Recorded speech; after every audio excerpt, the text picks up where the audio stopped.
A new year, a new you. But that still involves cycling, doesn't it? Well, I guess that goes without saying, but it doesn't necessarily mean that you need to continue doing the same old training sessions you were doing last year.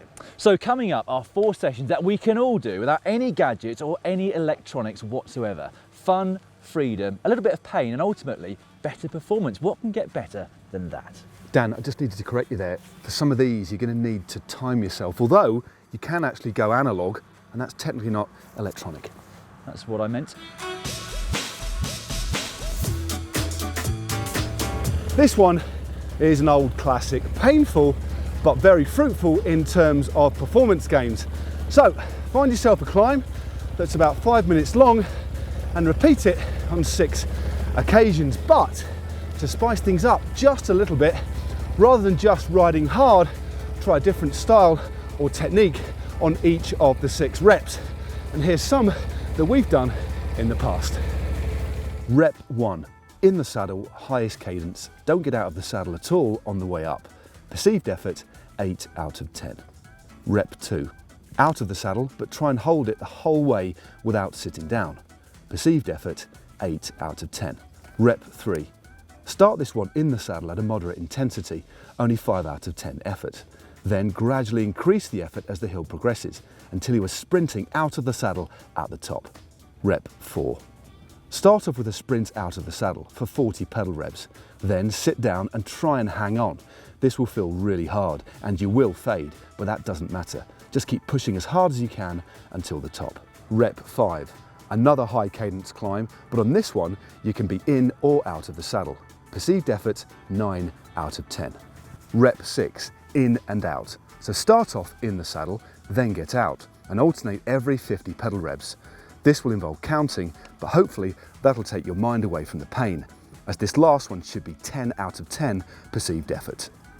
Cool down, head home, recover, good job done. Session 2 also involves some specific cadence work. What you'll need is a local circuit. It's around 16 kilometers or 10 miles long and has a marker around half around, so something that you recognize. Warm up and then repeat this 2 times. Here's where the specific cadence work comes in. Start the circuit off, spinning a good gear at a relatively high cadence. Then, once you see the halfway marker, which for me is this junction, change into a bigger gear and ride at a lower cadence. Then when you get back to the start, repeat this for your 2nd lap. As you get fitter, maybe if you have more time, add in a 3rd circuit. When you're doing this session, your effort should be around 8 out of 10, so something that is quite hard, but definitely sustainable for the entirety of the session and not flat out. Also, try and remain in the saddle as far as possible. There's no problem with getting out of the saddle occasionally to stretch your legs, but this should, if possible, be a seated session. Depending on your fitness, this one's going to take you around 90 minutes to 2 hours. Enjoy. A good solid sprint session can leave you feeling fast and strong without that general sense of fatigue that you can get sometimes from doing longer rides and longer intervals. Now to do this one, you just need to start off with a very good warm-up. Then all you've got to do are 30 sprints in the space of an hour. Now that might sound like quite a lot, but effectively it's only 1 every 2 minutes. It's far fewer than you would do in something like a criterium race. Now the idea, once again, is to make this as interesting as possible so that you don't get bored. So vary all the sprints up, try and do them in a different way. So for example, you can do some standing start sprints, some sprints from a higher speed, some low cadence sprints, some high cadence sprints, some short 5-second sprints, or some longer efforts, some on a climb, some on the flat, even some at the end of the downhill. Whatever you do, the more variance you can find, the better. Then cool down and you've done your job.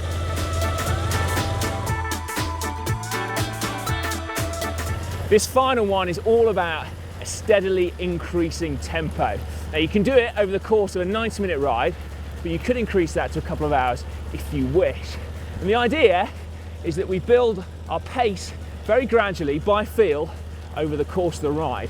And we can include our warm-up in this, So for the first 10 minutes, ride really steadily, keep your gears light and your cadence high. And then for the next 15 minutes, we want to be riding at a 5 out of 10 effort.